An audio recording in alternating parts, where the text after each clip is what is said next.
बात उन दिनों की है जब मैं कॉलेज का स्टूडेंट था। अपने कॉलेज की ओर से हम सभी कैंप के लिए एक जंगल में गए थे। हल्की ठंड थी। अत रात में हम सब ने पूरी रात कैंप फायर के साथ डांस करने, गाने आदि का प्रोग्राम तय किया। मुझे और सभी साथियों को कैंप फायर के लिए लकड़ियां इकट्ठी करने का भार सौंपा गया।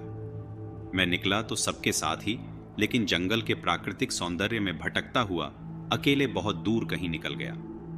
अचानक आसमान बादलों से भर गया और गरज के साथ बारिश होने लगी। बादलों के लगातार गरजने से मैं पेड़ के नीचे खड़ा रहना मुनासिब न समझ आसपास किसी घर की तलाश में एक दिशा में भागने लगा। मुझे कुछ ही दूरी पर एक लाल ईंटों से बनी शानदार बिल्डिंग नजर आई। बिल्डिंग रोशनी से पूरी नहाई हुई थी और उसमें ढेर सारे लोग हैं, ऐसा दूर से ही लग रहा था। मैं तेजी से भागते हुए उस बिल्डिंग में जा घुसा और सामने से आती हुई एक खूबसूरत नर्स से टकराते टकराते बचा।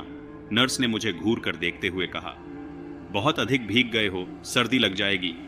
उधर बाईं ओर एक स्टोर रूम है, वहां जाकर जो भी मिले उससे कहना सिस्टर जूलिया ने दूसरे सूखे और साफ कपड़े मुझे देने को कहा है, वह तुम्हें कपड़े दे देगा। मैं हक्का बक्का मुंह फाड़े सिस्टर जूलिया को देखता रहा। मुझे एकदम से यह समझ नहीं आया कि मैं क्या करूं। मेरी स्थिति देखकर सिस्टर जूलिया खिलखिलाकर हंस पड़ी और बोली, पहले तो तुम अपना मुंह बंद करो, वरना मुंह में मच्छर घुस जाएंगे, और अब जाकर वीसा ही करो जैसा मैंने कहा है। मैं हल्के से हाँ में सर हिला। सिस्टर की बताई दिशा में जाने को मुड़ गया। अभी कुछ एक 10 कदम ही चला होऊंगा कि मेरे कंधे पर किसी ने हाथ रखा।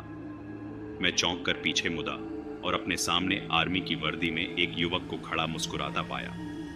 मेरे चेहरे पर आश्चर्य का बादल अपना घर बना चुका था, जिसे देखते ही उस युवक को हंसी आ गई। उसने धीमे किंतु दृढ़ स्वर में कहा, मैं कैप्टन विनोद हूं और यह हमारे देश की आर्मी का हॉस्पिटल है। कैप्टन विनोद की बातों ने मुझे आश्वस्त किया। मैं अब धीरे धीरे सामान्य हो गया और मैंने कैप्टन विनोद को सिस्टर जूलिया की कही बातें बताई सुनकर कैप्टन विनोद के चेहरे पर रहस्यमयी मुस्कान फैल गई और वे बोले, तो सिस्टर जूलिया से भी मिल चुके? जी, क्या मतलब है आपका? कुछ नहीं, चलो मैं तुम्हें सूखे कपड़े देता हूँ, चेंज कर लो, नहीं तो सच में सर्दी लग जाएगी। और मैं कैप्टन विनोद के पीछे पीछे एक बड़े से कमरे में पहुंच गया। कमरे के चारों ओर हरे रंग के पर्दे लगे हुए थे। एक ओर एक बड़ा सा बेड पड़ा हुआ था और उसके सामने एक सोफा था। बीच में एक टेबल था जिस पर 2 ग्लास, एक बड़ी बोतल ब्रांडी की और 1 या 2 पत्रिकाएं पड़ी हुई थीं। कमरे के एक कोने में एक बड़ी सी अलमारी थी जिसमें से कैप्टन विनोद ने एक आसमानी रंग का कुर्ता पायजामा निकालकर मुझे दिया और कमरे से लगे बाथरूम की ओर इशारा किया। मैं बाथरूम से कपड़े चेंज कर जैसे ही निकलने लगा, मेरी नज़र बाथरूम की एक दीवार पर पड़ी टेढ़ी व खून के छींटों से भारी हुई थी। ये देखकर मैं घबरा गया और जल्दी से बाहर निकलने को मुड़ा कि बाथरूम में लगे आईने में खुद को ही देखकर चौंक गया। आईने में मेरा पूरा शरीर तो नजर आ रहा था, लेकिन मेरे शरीर पर से मेरा सर गायब था। अब मुझे डर लगने लगा और मैं हड़बड़ाकर बाथरूम से निकल गया। मुझे इस तरह बाहर निकलते देख कैप्टन विनोद ने हंसकर पूछा, क्या हुआ? अरे हाँ, तुमने तो अब तक मुझे अपना नाम ही नहीं बताया। कहाँ जाओगे? बाहर बहुत तेज बारिश हो रही है, लेकिन तुम जाना क्यों चाहने लगे? अचानक ये मैं समझ नहीं पा रहा हूँ। कैप्टन विनोद, आपकी बाथरूम की एक दीवार पूरी खून के छींटों से भरी हुई है और आपके बाथरूम में लगा आईना भी कुछ अजीब सा है।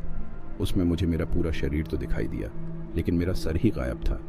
मैं अब बिल्कुल भी नहीं रुकूंगा, यहाँ बारिश में ही भीगता हुआ अपने कैंप तक जाऊंगा। कहते हुए मैं कमरे से बाहर जाने वाले दरवाजे की ओर बढ़ा। रुको! तभी कैप्टन विनोद की कड़कती आवाज़ गूंजी, तो तुमने सब कुछ देख ही लिया? जी, क्या मतलब है आपका? मेरी आवाज़ में डर भर गया था। मतलब चाहे जो हो, तुम तब तक यहाँ से नहीं जा सकते जब तक मैं तुम्हें कुछ बता ना दूँ। क्या बताना चाहते हैं आप? जो आज तक कोई न जान सका, जो आज तक कोई न जान सका, वह मैं जानकर क्या करूँगा? प्लीज़ अब मुझे जाने दें। मैं डर से रुआंसा हो गया। नहीं, बिल्कुल भी नहीं, और तुम्हें मुझसे डरने की भी कोई ज़रूरत नहीं। सैनिक सबकी रक्षा के लिए होते हैं, मैं भी तुम्हारी सुरक्षा ही कर रहा हूँ। कैप्टन विनोद के स्वर में कोमलता थी। आओ मेरे साथ, इस सोफे पर बैठ जाओ, मैं तुम्हें एक कहानी सुनाता हूँ। कहानी ख़त्म होते ही मैं तुम्हें तुम्हारे कैंप तक जीप से छोड़ आऊँगा। वैसे भी तुम अपने साथियों से काफ़ी आगे निकल आए हो, वहाँ तक तुम अब चलते हुए शायद पहुँच न पाओ। कैप्टन विनोद के स्वर में जाने कैसी आश्वस्ति थी। मैं जाकर उनके बगल में बैठ गया। कैप्टन विनोद ने कहना शुरू किया, दुश्मनों ने धोखे से हमारे अस्पताल को अपना निशाना बनाया। दुश्मन देश के 2 सैनिक हमारे सैनिक के वेश में एक हमारे ही घायल सैनिक को लेकर आए। वह घायल था और हमारे देश की सेना ने उसे बहुत ढूंढा, लेकिन नहीं मिला था। शायद साजिश के तहत उसे घायल होते ही घुसपैठियों ने कहीं छुपा दिया था।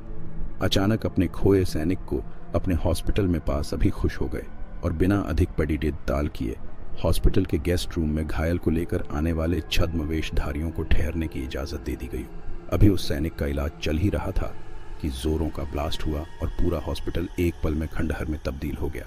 लेकिन हॉस्पिटल तो अपनी शानदार स्थिति में खड़ा है। मेरी बातों को अनसुनाकर कैप्टन विनोद ने अपनी बात जारी रखी। कोई नहीं बचा। उस ब्लास्ट में दीवार पर पेडेडे खून के छींटे भी उसी ब्लास्ट में मारे गए हॉस्पिटल के कर्मचारियों के हैं।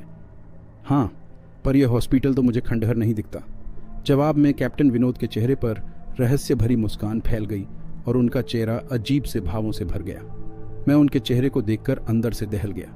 फिर भी मैंने हिम्मत कर पूछा, आप उस ब्लास्ट में बाग कैसे गए? सुनते ही कैप्टन विनोद ठहाका लगाकर हंस पड़े और मुझ पर एक भरपूर नजर डालते हुए कहा, यह कहानी आज से मात्र 10 वर्ष पहले की है और मैं तो आज से 50 वर्ष पहले मर चुका हूँ। इसके आगे उन्होंने क्या कहा मुझे कुछ नहीं मालूम। चेहरे पर गीलेपन का एहसास जब काफ़ी हुआ तो मैं जैसे नींद से जागा। मुझे घेरे हुए मेरे सभी सहपाठी और टीचर खड़े रहे थे। मेरे आंख खोलते ही मेरे सर ने कहा, थैंक गॉड तुम्हें होश आ गया। तो क्या मैं बेहोश था? हाँ, तुम जंगल में जाने कहाँ भटक गए थे। जब सभी लौट आए और तुम नहीं आए तो हम सभी मिलकर तुम्हें ढूंढने निकले। काफ़ी दूर जाने के बाद हमने एक जीप आती दिखाई दी जिसमें एक आर्मी मैन तुम्हें पीछे की सीट पर सुलाए हुए हमारे कैंप को ढूंढते हुए आ रहे थे। उन्होंने हम सबको भी अपनी जीप पर बिठाया और कैंप तक छोड़ा। हमने उन्हें काफ़ी रोकने की कोशिश की, लेकिन वे यह कहते हुए चले गए, अभी नहीं रुक सकता, एक ज़रूरी काम है।